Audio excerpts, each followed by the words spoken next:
Así que arranquemos. Muy buenos días a todos, bienvenidos, bienvenidas, mi nombre es Horacio Urtiaga y esta mañana vamos a continuar con nuestra serie de estudios en la carta a los romanos. Hoy día vamos a continuar con esta cuarta sección importante de la carta que hemos empezado recién el día de ayer. Esta cuarta sección empieza con el capítulo 12, capítulo que arranca esta cuarta sección que se va a enfocar principalmente y exclusivamente en la aplicación. Esto lo hablamos el día de ayer, pero es común en las cartas del apóstol Pablo siempre empezar por la doctrina, la enseñanza, y luego pasar a la aplicación. Pablo entiende que nosotros debemos ser oidores, pero no solamente oidores, sino oidores y hacedores. Así que a través de las cartas inspiradas por el Espíritu Santo, Pablo siempre nos mueve de conocer más a Dios a luego aplicar ese conocimiento en nuestra vida diaria. Y lo que vimos el día de ayer se enfocó en dos partes principales: ser sacrificios vivos y no dejarnos moldear por el mundo o por este presente siglo, sino por la renovación de nuestra mente a través de la palabra de Dios. Esas fueron las dos exhortaciones principales que vimos el día de ayer en solamente 2 versículos. Los versículos que vamos a ver el día de hoy son más, pero vamos a tratar de verlo quizás en 2 partes, porque hay varias cosas que tengo que decirles a ustedes a través de la exhortación de Pablo a partir del versículo 3. Pablo se va a enfocar, les adelanto, en los dones del Espíritu, en el rol del cuerpo de Cristo, en nuestro servicio mutuo y en muchas cosas más. Por lo tanto, quiero ir avanzando poco a poco, quiero dar algunas reflexiones importantes y ver cómo lo podemos aplicar a nuestra vida. Así que vamos al texto de Romanos, al capítulo 12, y vamos avanzando poco a poco y vamos a tratar de exprimir lo más que podemos el texto bíblico. Vamos al versículo 1 que estudiamos el día de ayer junto al 2 y luego entramos al 3 que nos compete esta mañana. Dice lo siguiente el versículo 1. Así que, hermanos, yo les ruego por las misericordias de Dios que se presenten ustedes mismos como un sacrificio vivo, santo y agradable a Dios. Así es como se debe adorar a Dios. Y no adopten las costumbres de este mundo, sino transfórmense por medio de la renovación de su mente, para que comprueben cuál es la voluntad de Dios, lo que es bueno, agradable y perfecto. Versículo 3. Por la gracia que me es dada, digo a cada uno de ustedes que no tenga más alto concepto de sí que el que debe tener, sino que piense de sí con sensatez, según la medida de fe que Dios repartió a cada uno. Esta es la introducción, por así decirlo, de la parte de los dones del Espíritu Santo, de la parte del cuerpo de Cristo que Pablo va a ir desarrollando en los siguientes versículos. Lo que Pablo, en la hilación de pensamiento que abarca desde el versículo 1, está tratando de decir lo siguiente. Hermanos, ustedes ya saben que tienen que presentarse como sacrificios vivos, santos, agradables a Dios. Así se adora a Dios. Ustedes no deben dejarse moldear por este presente siglo, sino transformar su mente por la renovación de su entendimiento. Así ustedes verán cuál es la buena voluntad de Dios, lo que es bueno, agradable y perfecto. Estoy parafraseando. Ahora lo que Pablo va a decir es, ¿y cómo nosotros podemos hacer la voluntad de Dios? ¿Cómo nosotros podemos hacer lo que es bueno, agradable y perfecto delante de Dios? Y Pablo se va a enfocar en el servicio mutuo a través de los dones del Espíritu. Pero arranca diciendo lo siguiente. Según la gracia que me ha sido dada a mí, la palabra gracia aquí en este contexto tiene que ver con el regalo de Dios de los dones del Espíritu. Según los dones, según la gracia, según ese regalo inmerecido de servicio a otros con capacidades sobrenaturales, esa es la idea. Según esta gracia que Dios me ha dado a mí, quiero exhortarlos primeramente a no pensar más allá de lo que realmente ustedes son. O sea, no piensen más de lo que ustedes realmente son. No se jacten, no se crean superiores por la gracia que ustedes capaz han recibido.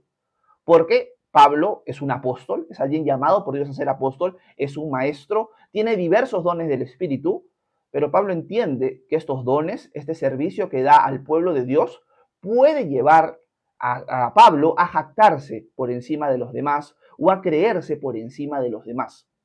En otras palabras, la exhortación de Pablo comienza diciendo, hermanos, a la luz de la gracia que Dios me ha dado a mí, yo los exhorto a ustedes a no creerse más que el resto. Es más, ustedes también van a recibir o han recibido esa gracia para servir a otros. Y esta gracia se les ha dado conforme a la medida de fe. Dios les ha dado una fe para servirlo a Él. Y esta fe que Dios les ha dado a ustedes para servirlo a Él es un regalo de Dios. Por lo tanto, si ustedes están sirviendo a otros, ustedes son parte del cuerpo de Cristo con diversos dones, ustedes, para comenzar, no deberían creerse superiores al resto. Y esta exhortación inicial es muy importante. ¿Por qué? Porque esto es algo que vemos grandemente el día de hoy. Hoy día caemos en el mismo error cada uno de nosotros cuando pensamos que los regalos, dones que Dios nos ha dado y usamos para los demás, al servir, estamos siendo mejores que el resto. Es el mismo error en el cual ellos, los romanos, están cayendo y Pablo quiere evitarles ese error. Lo digo en otras palabras por si no me dejé entender. Cuando nosotros tenemos diversos dones que Dios nos ha dado, tenemos la tendencia a pensar de que eso es por nuestra habilidad, que es por nuestro esfuerzo, que es porque somos lo máximo y empezamos a creernos superiores al resto.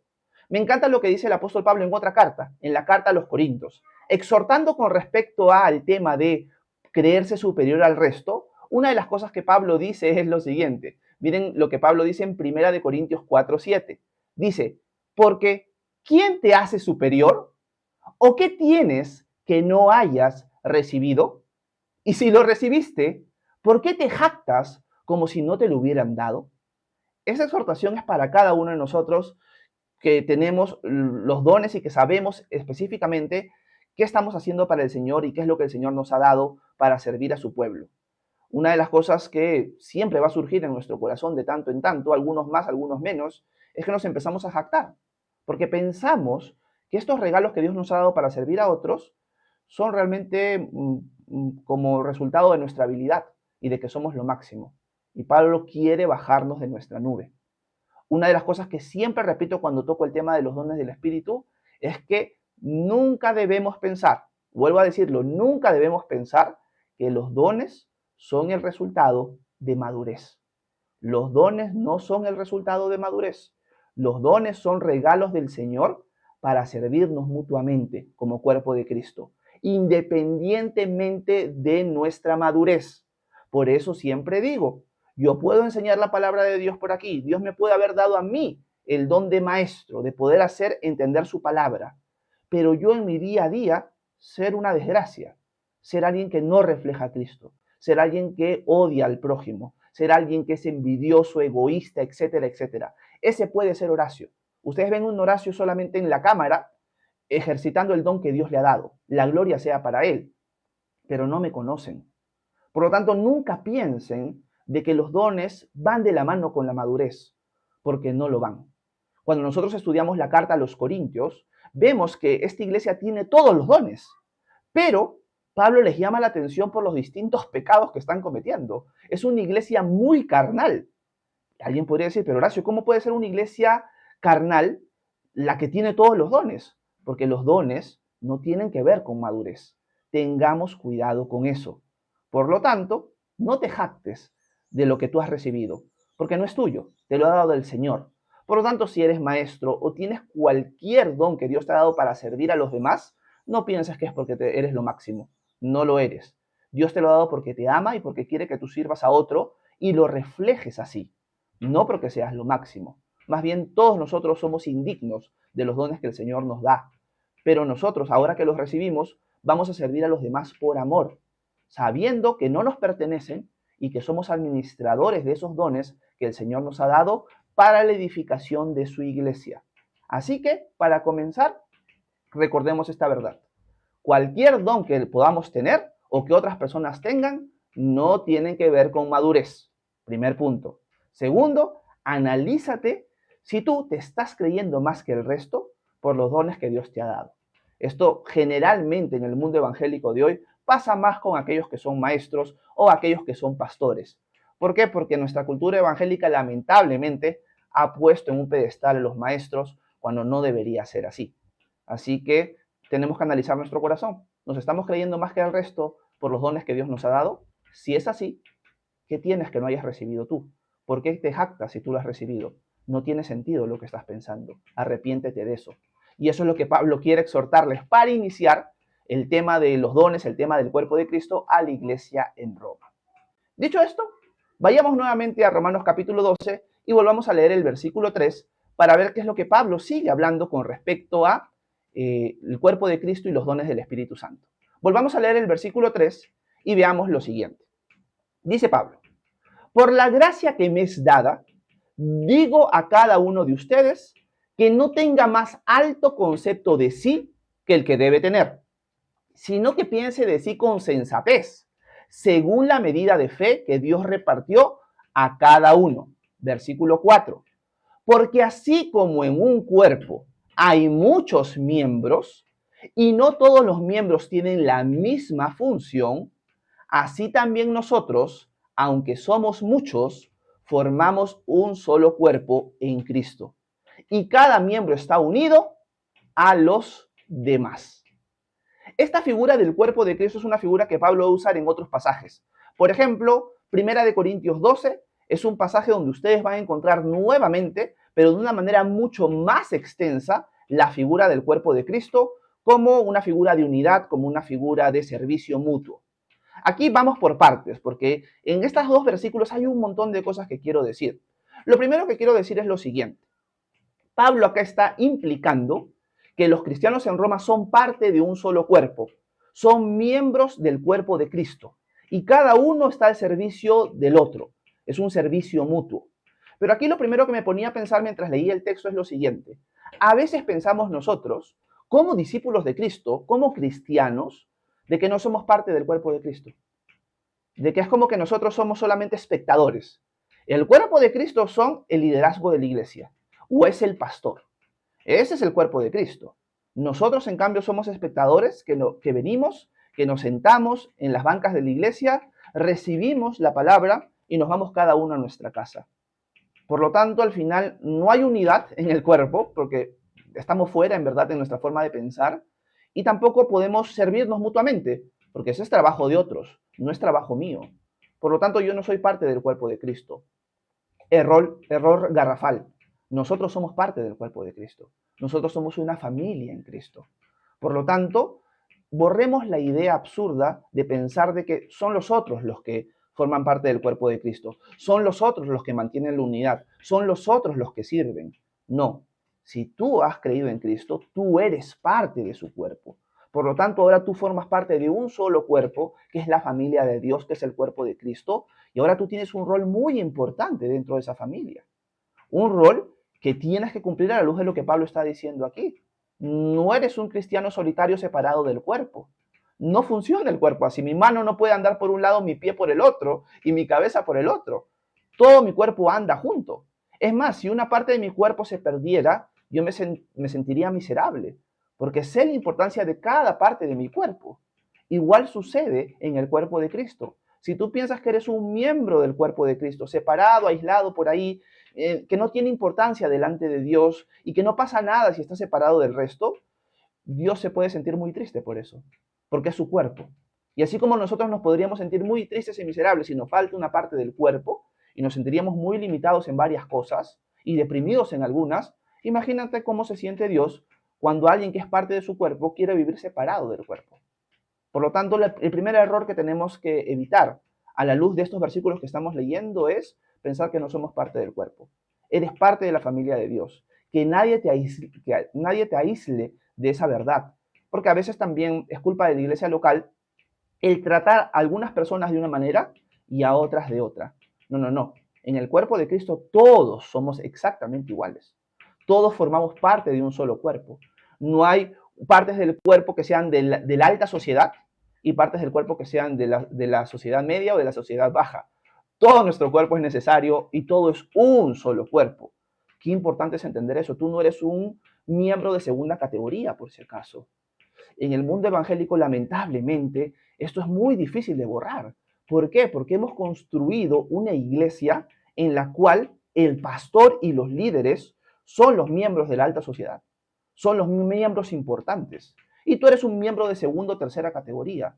Quítense eso de la cabeza. El cuerpo de Cristo no funciona así. En el cuerpo de Cristo todos somos exactamente iguales delante de Dios. Todos somos parte de un solo cuerpo. Tendremos funciones distintas, pero somos parte de un solo cuerpo. Por lo tanto, nunca te sientas excluido o excluida del cuerpo de Cristo. Si tú has puesto tu fe en Jesús, eres parte del cuerpo. Eres igual de especial que el resto delante de Dios. Eres parte de la familia y tienes un rol importantísimo dentro de esa familia, dentro del cuerpo de Cristo. Por lo tanto, no lo olvides y no crees, no formes parte de esa cultura que dice, no, ellos son el cuerpo de Cristo y yo soy simplemente un espectador. Aunque quizás dices de la boca para afuera, no, todos somos cuerpo de Cristo, en la vida diaria, en tu práctica, en tu forma de actuar, sí marcas esa diferencia. Por eso tenemos que analizarnos cada uno de nosotros y hacemos una distinción. No, ellos son una parte especial del cuerpo de Cristo, nosotros somos una parte inferior del cuerpo de Cristo. Si estás pensando así, estás cayendo en un error rotundo. Por lo tanto, tienes que arrepentirte de eso y pensar conforme a la palabra de Dios. Acordémonos lo que hemos visto el día de ayer. Transformemos nuestro ser por medio de la renovación de nuestro entendimiento, para que comprobemos cuál es la buena voluntad de Dios, agradable y perfecta. ¿Cuál es la buena voluntad de Dios agradable y perfecta? Que el cuerpo de Cristo funcione tal cual es. Cada uno cumpliendo su rol, cada uno entendiendo el valor que tiene delante de Dios. Ninguno es de una sociedad superior dentro del cuerpo de Cristo y ninguno es de una sociedad inferior. Renueva tu mente a la luz de esa verdad, porque es la verdad de la Escritura, no la verdad de tu cultura evangélica. Tenemos que tener cuidado con eso. Así que eso es lo primero que me puse a pensar mientras leía ese texto. Pablo muestra que nosotros somos miembros, cada uno de nosotros. No estamos separados, somos parte de un cuerpo. Así que tú y yo, si estamos en Cristo, somos miembros del cuerpo de Cristo. Ninguno tiene más valor que el otro. Somos exactamente iguales, aunque con servicios diferentes. Y a eso quiero pasar a continuación. Volvamos a leer nuevamente el texto en Romanos para resaltar eso. Déjenme ponerlo en pantalla nuevamente. Versículo 4 dice lo siguiente: porque así como en un cuerpo hay muchos miembros y no todos los miembros tienen la misma función, así también nosotros, aunque somos muchos, formamos un solo cuerpo en Cristo y cada miembro está unido a los demás. Quiero subrayar en el versículo 4 esta frase: y no todos los miembros tienen la misma función. Esto va de la mano con lo que hemos estado hablando minutos anteriores. ¿Y a qué me refiero? Una de las cosas que a veces pensamos, lamentablemente, es que existe solamente una función en la iglesia local. A veces lo pensamos así, capaz no lo decimos de la boca para afuera, esto lo voy a repetir constantemente, pero en nuestra forma de practicar la comunión del cuerpo de Cristo sí lo pensamos así. ¿Cuál es la única función importante del cuerpo de Cristo en el mundo evangélico de hoy? El pastorado. Esa es la única función importante dentro del cuerpo de Cristo. Acá Pablo está diciendo, cada uno de nosotros tiene una función dentro del cuerpo de Cristo. Y cada uno tiene una función quizás diferente. Pero ¿qué sucede en nuestra cultura evangélica de hoy? No, si yo quiero ser alguien importante en el cuerpo de Cristo, yo quiero ser alguien que realmente está sirviendo a Dios. Noten esto, subrayo, realmente está sirviendo a Dios. Los demás no lo hacen. Es si llego a ser pastor o maestro. Si no llego a ser pastor, si no llego a ser maestro, realmente no estoy sirviendo a Dios. Los que sirven a Dios son los que sirven en la iglesia, los pastores, los maestros, los líderes. Nosotros los que trabajamos en el día a día en la calle, los que somos arquitectos, zapateros, bomberos, etcétera, etcétera, nosotros no estamos sirviendo a Dios. Ellos sí. Esa verdad, en verdad no es verdad. Esa idea es una idea falsa. Cada uno de nosotros tiene una función distinta. ¿Hay una función más importante que otra? La respuesta es no. Quizás hay funciones que tienen una mayor responsabilidad, pero no que son más importantes la una que la otra. Por lo tanto, aquí tenemos que filtrar este versículo bíblico y lavar nuestra mente de la cultura evangélica en la que estamos. Cada uno de nosotros va a tener una función dentro del cuerpo de Cristo. Y esa función que tú tienes, que yo tengo dentro del cuerpo de Cristo, es invaluable, es hermosa. Dios te ha preparado para eso y quiere que tú la pongas en práctica. No quiere el Señor que tú pienses de que tienes que entrar en un molde en el cual Él no te ha formado para que realmente puedas servirlo. ¿Cuántas personas, cuántos hombres el día de hoy lamentablemente están ejerciendo el pastorado no porque Dios los haya llamado a eso, sino porque esa es la meta? Tengo que llegar a ser pastor, tengo que llegar a ser maestro, porque si no lo soy, no soy nadie. Si yo quiero escalar en la cultura cristiana, tengo que llegar a ser pastor. Si no lo soy, no soy nadie, soy un cristiano de segunda categoría, tercera categoría. Y quizás en su servicio al Señor, equivocado porque se han metido en un molde en el cual Dios no los quiso meter, se frustran, terminan cayendo en pecado, terminan renunciando al final, porque nunca disfrutaron hacer lo que estaban haciendo. En cambio, cuando Dios te llama a algo, cuando tú tienes una función dentro del cuerpo de Cristo, disfrutas hacerlo. ¿Por qué? Porque Dios es el que te ha capacitado, Dios es el que te ha dado la medida de fe, Dios es el que te ha dado esa gracia para que tú lo hagas. Quizás en algunos momentos tienes que salir de tu zona de confort porque prefieres no hacerlo, pero eso es por el miedo a la responsabilidad. Pero cuando lo haces, te das cuenta, es Dios el que me usa, me encanta hacerlo, y no por fama propia, sino porque me encanta hacerlo, es algo sobrenatural que pasa en mí. Y esto es algo que tenemos que aprender nosotros como hermanos en la fe. Cada uno de nosotros va a tener roles distintos y no hay un rol supremo. El pastorado no es un rol supremo. El pastorado es un rol más dentro de la iglesia local. Si cada uno tiene una función y todos somos parte del cuerpo de Cristo, yo como pastor dentro de mi iglesia local, de la iglesia local que yo pastoreo, soy una oveja más. Y eso es algo que todos tenemos que entender. Yo no soy alguien superior al resto. Quizás soy alguien que tiene un rol de primero entre iguales por el llamado que Dios me ha dado, pero nada más. Yo no soy el jefe de la gente, yo no soy mejor que el resto, yo no soy superior al resto, quizás hasta yo tengo más fallas que el resto. Solamente que tengo un rol de instrucción y de enseñanza, pero no soy más que nadie. Yo soy una oveja también y necesito al mismo pastor que los demás, que es nuestro Señor Jesucristo. Y necesito a los otros miembros de la iglesia para yo también nutrirme de ellos y con ellos. Así como yo sirvo a mis hermanos, necesito el servicio de mis hermanos hacia mí también. Y esto es algo que se ha perdido. Es algo que cuando me pongo a pensar en las iglesias, digo, esto no existe. Eso no existe. Imagínate, el pastor siendo servido con distintos dones de otras personas hacia él y creciendo él en su fe por el servicio de otros, me parece algo que no conozco. Capaz ustedes sí conocen iglesias así. Yo no las conozco. Y es algo que tenemos que retomar, algo que tenemos que romper para volver al modelo de la palabra de Dios. ¿Cómo podemos volver al modelo de la palabra de Dios? Yo creo que primero es rompiendo la idea absurda de que nuestros líderes son superiores. No lo son. Son siervos. El día de ayer en alguna pregunta, no me acuerdo cuál fue, en el tiempo de preguntas y respuestas, me ponía a pensar o respondía de que en el mundo político ha pasado eso. Los ministros en verdad son siervos de la nación, del pueblo, pero se han puesto como si fueran superiores. Tú ves a un ministro de la República y que dices, ay, es el ministro, ¿no? Lo tratas como si fuera tu superior. No, él es tu siervo, en verdad. Pero hemos invertido los roles. Igual ha pasado en la iglesia. Ha pasado exactamente lo mismo en la iglesia. Veo al pastor y no veo a mi amigo, a mi hermano, no veo a alguien que me sirve a mí con el don que Dios me ha dado, que Dios le ha dado, sino veo, uy, es el pastor, es el ungido del Señor. Por favor, pastor, siéntese, yo hago todo, usted no haga nada. Y cosas así. Es más, no puedo tolerar que alguien diga que el pastor se equivocó. Es más, nunca podría pensar de que el pastor enseñó mal, o que el pastor está en pecado, o que el pastor nos ha engañado, o cosas así. No lo puedo tolerar. ¿Por qué? Porque él es el ungido del Señor, él está por encima del resto. Y esto es un modelo antibíblico, completamente. Al pensar así hemos roto el modelo bíblico, que es el cuerpo de Cristo. Por lo tanto, la primera forma de poder volver a lo que Pablo está enseñando aquí es romper esa idea absurda. Por favor, tenemos que autoexaminarnos y ver si estamos cayendo en ese error. Y la segunda forma de poder revertir todo este tema es la siguiente, entendiendo de que tú eres importantísimo o importantísima dentro del cuerpo de Cristo. Tu servicio es necesario.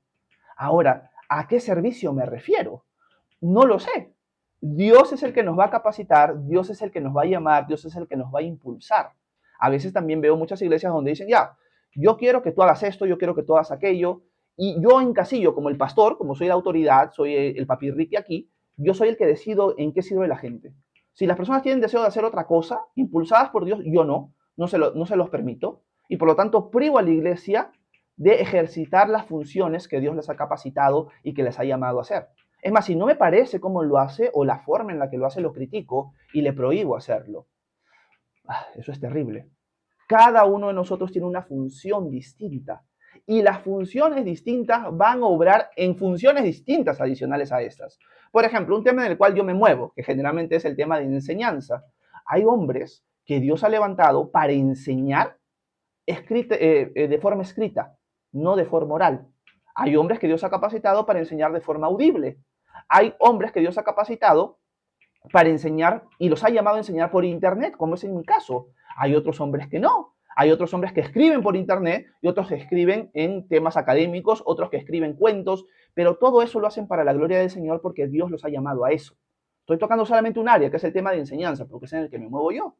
Pero igual sucede en cada una de las áreas donde Dios nos llame. No tienes que hacerlo exactamente igual que el resto. Dios a ti te ha hecho único, te ha hecho única y te ha dado dones y talentos para que tú los ejerzas tal y cual Dios te creó a ti. Y Él mismo te va a guiar paso a paso. Él va a poner un fuego en tu corazón para hacer las cosas y tú simplemente hazlas y obedece. Alguien puede decir, Horacio, pero yo no tengo muy claro eso. Bueno, en algún momento lo vas a tener. Solamente tienes que estar a los pies de Cristo y estar delante de Él. Es algo muy importante que cada uno de nosotros tiene que entender.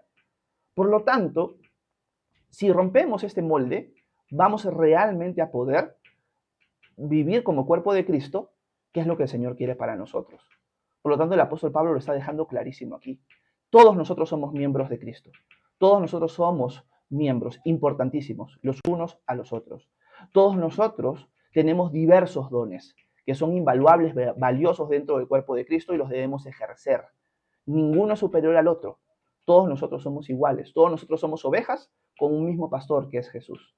Por lo tanto, no nos creamos superiores los unos a los otros, porque esto nos lo ha dado el Señor. No es por nuestra habilidad, por nuestro esfuerzo. Ya son verdades que quería compartir con ustedes hoy. Quería avanzar muchísimo más, pero me quedé plantado en estos 2 versículos nada más y ya volamos en tiempo. Pero espero que estas verdades que hemos hablado y que hemos meditado en ellas el día de hoy sean de edificación para ustedes y que los lleven a cambiar la cultura evangélica, lamentablemente, en la cual vivimos. Porque creo que todos experimentamos de alguna u otra manera eso. Podemos experimentar quizás iglesias donde quizás esto ya se entendió, pero quizás los que no hemos entendido somos nosotros. ¿En qué sentido? En que nosotros somos valiosos, en que nosotros somos miembros, en que nosotros deberíamos pedirle al Señor, Señor, dame tus dones, yo quiero servir a otros y movernos a la acción cuando el Señor nos impulsa a eso, independientemente de lo difícil que sea, porque el Señor va a estar con nosotros todos los días hasta el fin del mundo. Yo creo que es importante meditar en estas verdades y cambiar por fin el paradigma que se ha creado en la iglesia local el día de hoy. Dicho esto, espero que este tiempo haya sido de edificación para ustedes, que me haya podido dejar entender con las cosas que estoy diciendo. Y si tienen alguna pregunta, alguna duda, algún comentario, por favor, háganmelo saber, que con gusto voy a intentar responder sus preguntas a continuación. Muchas gracias por su atención. Que Dios los bendiga a cada uno de ustedes.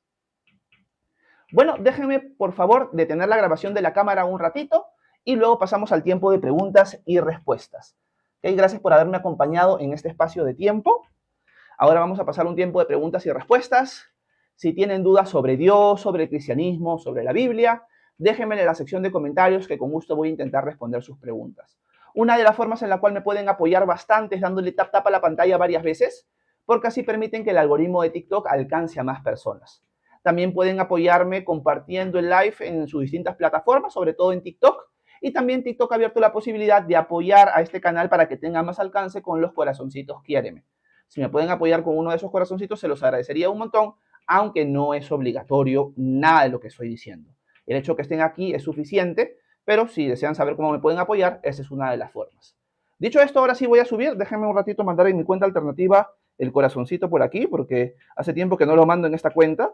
Y también mandar un poquito de Hazme Popular, ¿ok? Dicho esto, ahora sí vamos a subir y voy a leer sus comentarios. Gracias a todos los que me han estado apoyando en el transcurso del devocional. Gracias por su apoyo a mi familia y a mi persona. De verdad lo apreciamos un montón. Dicho esto, vamos a subir, perdón, y vamos a leer sus comentarios. Déjenme ver. A ver. Vamos a ver. A ver. Tenemos por aquí comentarios un montón. Me había quedado en el comentario de Diana Marcela, ¿ok? Que había preguntado sobre el Espíritu Santo. Quiero saludar a Nísida hasta Lima. ¿Cómo estás, Nísida? Buenos días. Quiero saludar a Kenia, que ya me dejó su pregunta, que no me pude responder el otro día. Dice, pregunté si Job tuvo los nuevos hijos con la misma esposa que dijo que maldijera a Dios. Aparentemente, Kenia, perdón, Job tuvo sus hijos con su misma esposa. No tenemos ninguna evidencia bíblica ni extra bíblica que nos muestre que Job se divorció o algo por el estilo.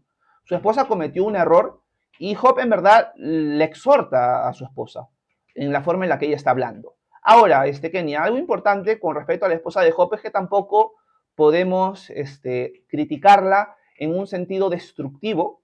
¿Por qué? Porque muchos de nosotros no hemos pasado por las cosas que ella pasó.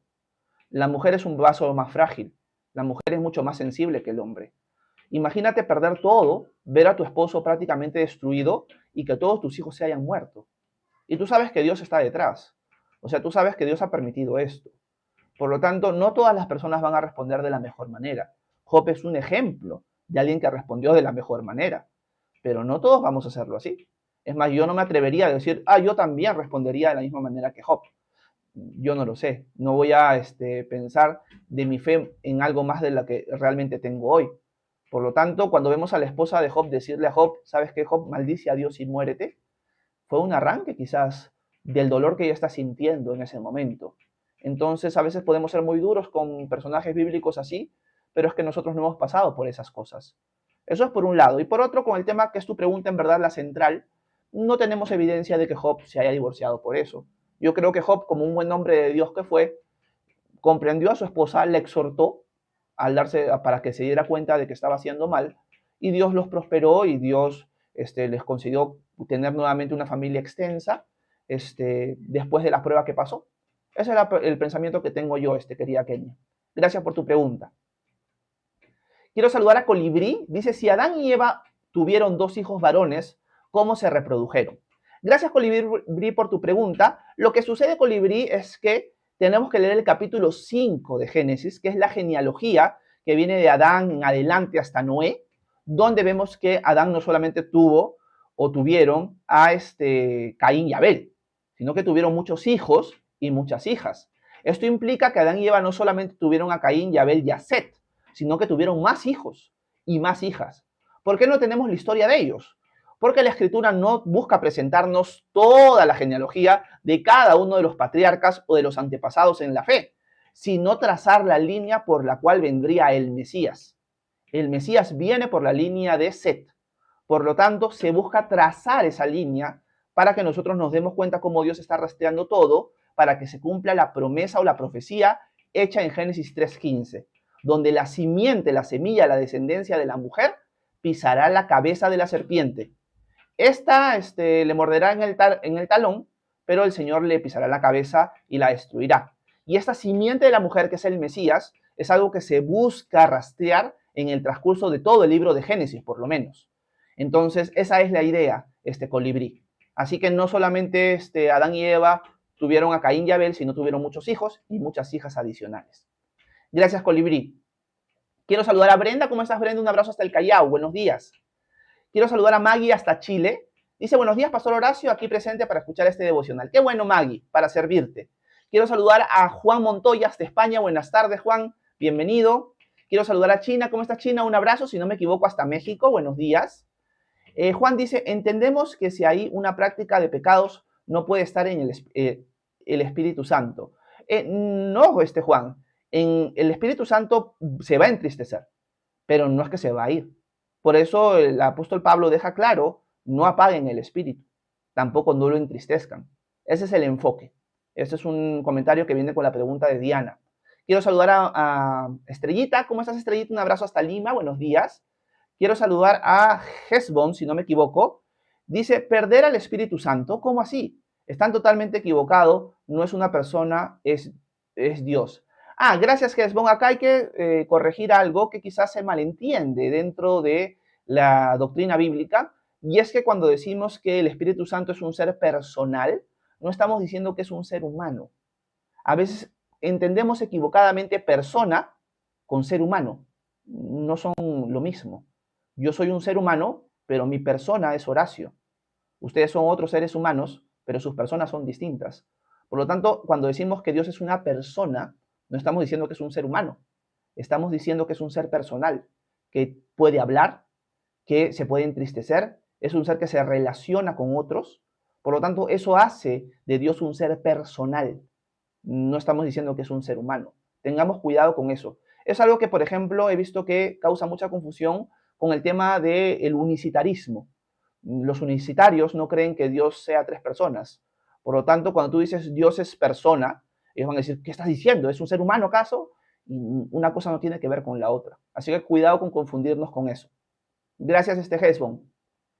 Quiero saludar a mi hermano Miguel Antonio. Un abrazo, Nasti, hasta el segundo piso de la casa.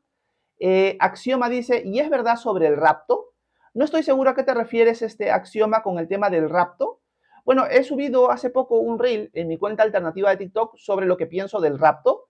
El rapto es una doctrina bíblica y lo que se discute en verdad, Axioma, es cuándo va a suceder. Así que si tú ves a alguien que desprecia la doctrina del rapto, generalmente es por una falta de conocimiento, porque equiparan la palabra rapto con la palabra rapto pretribulacional, que son dos ideas distintas. El rapto es el evento en el cual nosotros ascendemos a los cielos para recibir al Señor en los aires y somos transformados con cuerpo en gloria. De cuerpos mortales somos transformados en cuerpos inmortales. De cuerpos corruptibles en cuerpos incorruptibles. Primera de Corintios 15. Primera Tesalonicenses 4 nos muestra que el Señor, en un abrir y cerrar de ojos, nos va a llamar desde el cielo y seremos arrebatados fuertemente. La palabra griega es arpazo, de donde viene la palabra rapto en latín. Y vamos a estar con Él para siempre. Por lo tanto, debemos animarnos unos a otros porque eso va a pasar en el futuro. Y en Juan 14 vemos que el Señor está preparando lugar, morada para nosotros en los cielos. Por lo tanto, esa sería la doctrina del rapto. En 1 Tesalonicenses 4 también vemos que los muertos resucitarán y los vivos seremos transformados. Así que muertos y vivos en Cristo seremos reunidos con el Señor en los aires. Esa es la doctrina del rapto. Punto. ¿Cuándo va a suceder? Es lo que se discute. Algunos son pretribulacionales, otros midtribulacionales, otros posttribulacionales. Y esa es la discusión más que todo. Así que eso es lo que te podría decir rápidamente, Axioma. Gracias, hermana. Un abrazo hasta Lima, si no me equivoco. Yo dice, ¿crees que Jesús murió totalmente en alma, cuerpo, mente y espíritu o solo una parte de él? Gracias, yo, ese es un misterio y algo que he visto que se discute mucho en el tema de la cristología, que es el estudio de Cristo, porque no podríamos decir de que Jesús murió solamente en su humanidad, porque una de las cosas que concluyó la Iglesia en el transcurso de los siglos es que las naturalezas de Jesús no se pueden dividir. O sea, no están mezcladas, pero tampoco están separadas. O sea, Jesús es verdaderamente Dios y verdaderamente hombre. Pero ese verdaderamente Dios y verdaderamente hombre no se puede separar. Por lo tanto, aquel que murió en la cruz es Dios. Y esa es una verdad que la Biblia presenta. Ahora, ¿cómo explicar eso más allá? No lo sé. No lo sé. No sé cómo explicar el hecho de que Dios muere en la cruz. Alguien podría decir, pero Dios no puede morir. Claro, lo que pasa es que nosotros decimos eso porque hablamos de Dios en un sentido en el cual, por ejemplo, el Padre o el Espíritu no tienen humanidad. En cambio, ahora Jesús, siendo verdaderamente Dios y verdaderamente hombre, ahora ya es capaz de morir, porque Él obtuvo la naturaleza humana. Pero eso no significa que solamente murió en la naturaleza humana, sino que experimentó la muerte en su naturaleza divina y humana. ¿Cómo es eso? Eso es un misterio para mí. Gracias, yo. Lirio Moleras, ¿cómo estás, hermana? Buenos días, bendiciones.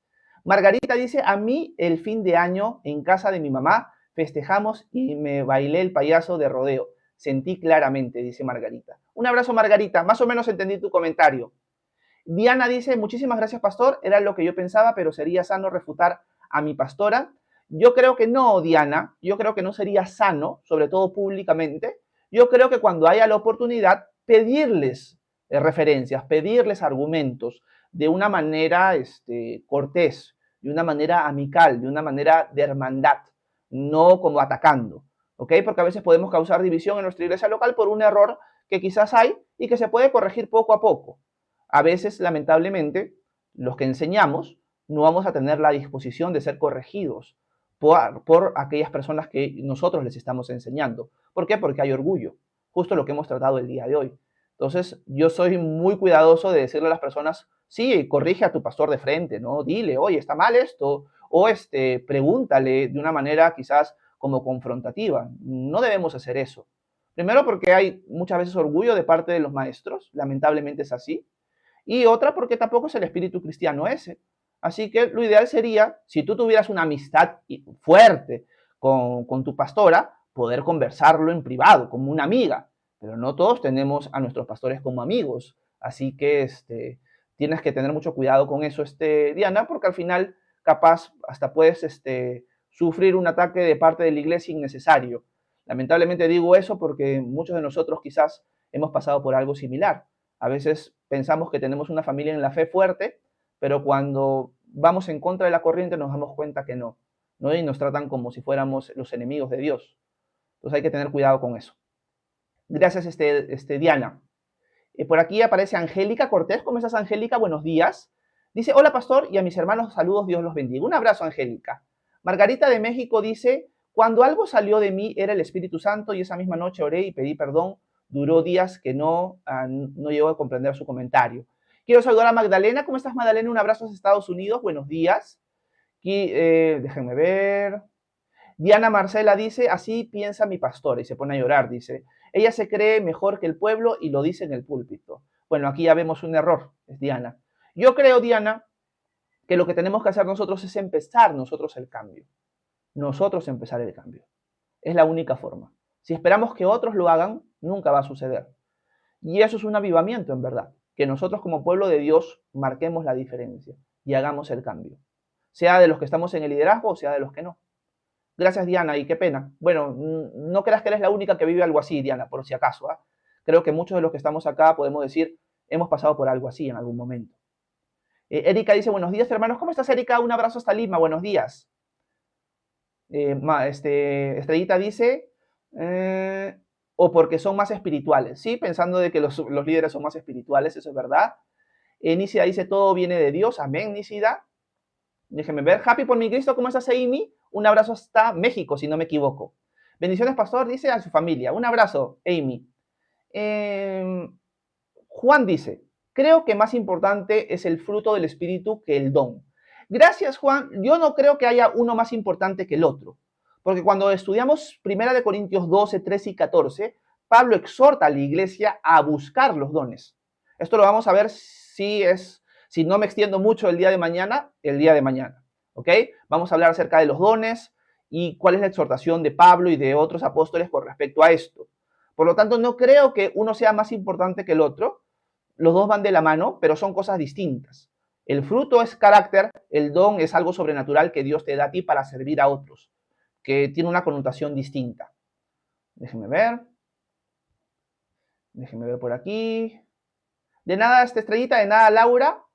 Abnera dice, todo lo que hagamos y servimos es para la gloria de Dios. Amén. Y no es para jactarnos. Amén. Muy cierto, dice Altivez. Ismael pregunta, pastor, ¿puede explicar Marcos 16, 19? ¿Y en qué sentido está a la diestra? Gracias. Ok, Marcos 16, 19, vamos a ponerlo en pantalla. Este es un comentario de Ismael, una pregunta de Ismael. Marcos 16, 19. Vamos a ponerlo en pantalla.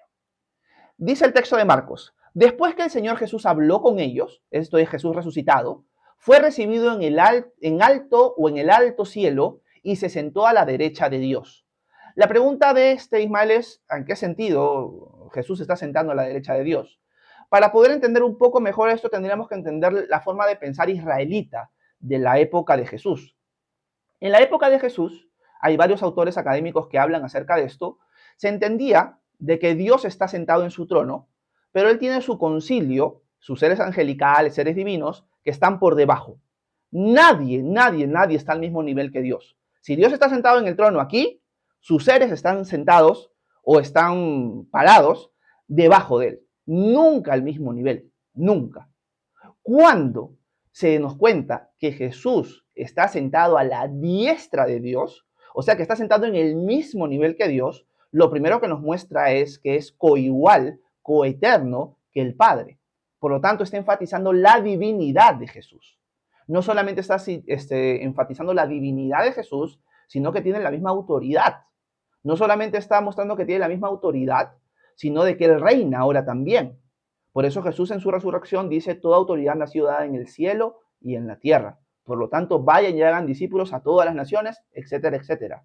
No solamente eso, Ismael, sino que también Jesús está mostrando, o el texto bíblico está mostrando, de que Jesús es el cumplimiento del Salmo 110. Porque en el Salmo 110 David profetiza, el Señor dijo a mi Señor, siéntate a mi diestra hasta que ponga a tus enemigos por estrado de tus pies. Por lo tanto, también está cumpliendo parte de la profecía del Salmo 110 Y también la profecía del Salmo 110 indica que esta posición de Jesús sentado a la diestra del Padre no es por la eternidad. ¿Por qué? Porque Dios le dice, siéntate a mi diestra hasta que ponga a tus enemigos por estrado de tus pies. Por lo tanto, esa posición de Jesús a la diestra del Padre es una posición momentánea, porque Jesús se va a parar y va a descender a la tierra. Y eso es lo que esperamos, su venida por nosotros. Por lo tanto, estas cosas son las implicancias o lo que implica que Jesús esté sentado a la diestra del Padre. Quizás hay otras cosas adicionales, pero no me vienen a la mente en este momento, Ismael.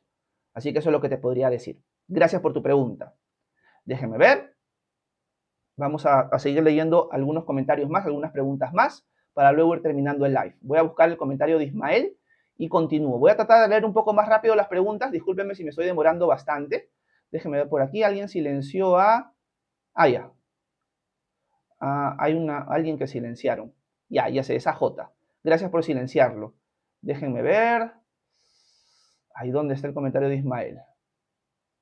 Déjenme ver por aquí. Uy, hay un montón de comentarios hoy día. Déjenme ver por aquí. Mil disculpas que me demore en encontrar los comentarios. Lo que pasa es que no quiero saltar ningún comentario. Déjenme ver. Acá está el comentario de Erika, así que ya voy a encontrar el de Ismael.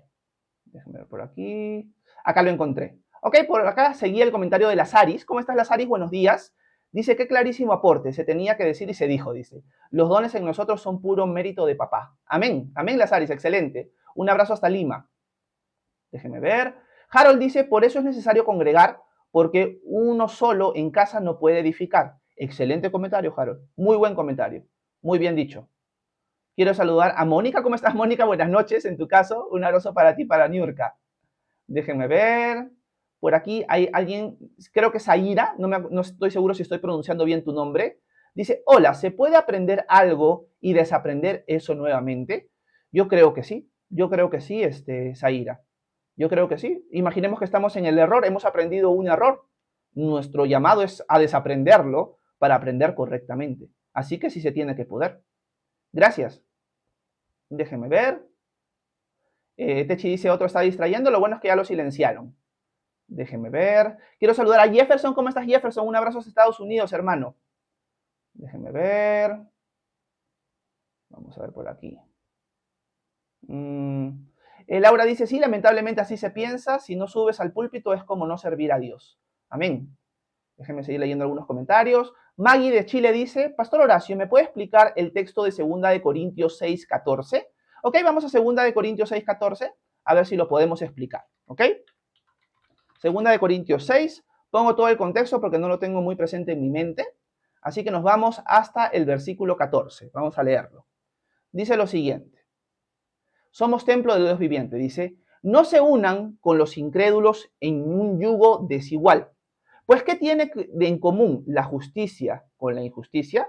¿O qué relación puede haber entre la luz y las tinieblas? ¿Y qué concordia tiene Cristo con Belial? ¿O qué tiene en común el creyente con el incrédulo? ¿Y qué acuerdo puede haber entre el templo de Dios y los ídolos? Ustedes son el templo del Dios viviente.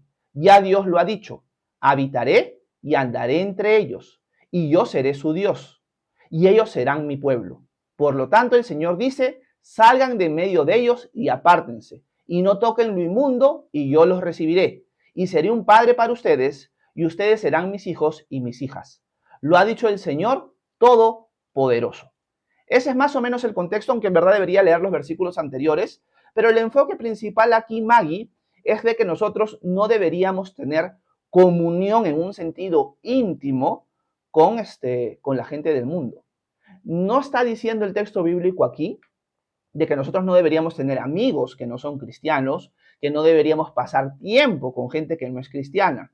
Lo que está diciendo es que no participemos de sus malas obras, que no tengamos comunión, intimidad con esas prácticas de ellos.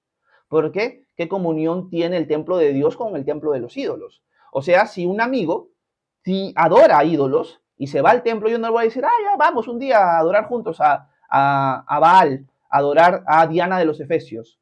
El enfoque principal está en ese contexto, Maggie, en el tema de no tener comunión con la gente que adora a otros dioses, no tener comunión con el pecado de otras personas que no conocen al Señor.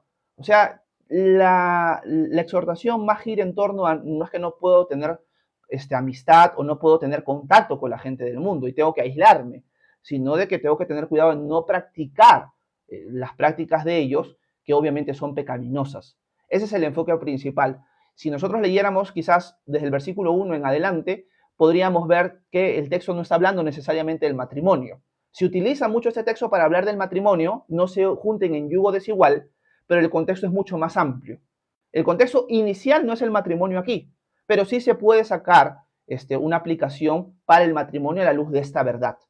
Entonces, si yo soy cristiano, no me voy a casar con una persona no cristiana. Quizás para alguien que ya tiene una familia formada, esto no es una opción, pero para alguien que está caminando con Cristo y conoce a alguien no cristiano, yo creo que no es sabio casarse con una persona no cristiana. Sí se puede sacar esa aplicación de este texto, pero el texto inicialmente no está hablando del matrimonio, está dando un concepto mucho más amplio.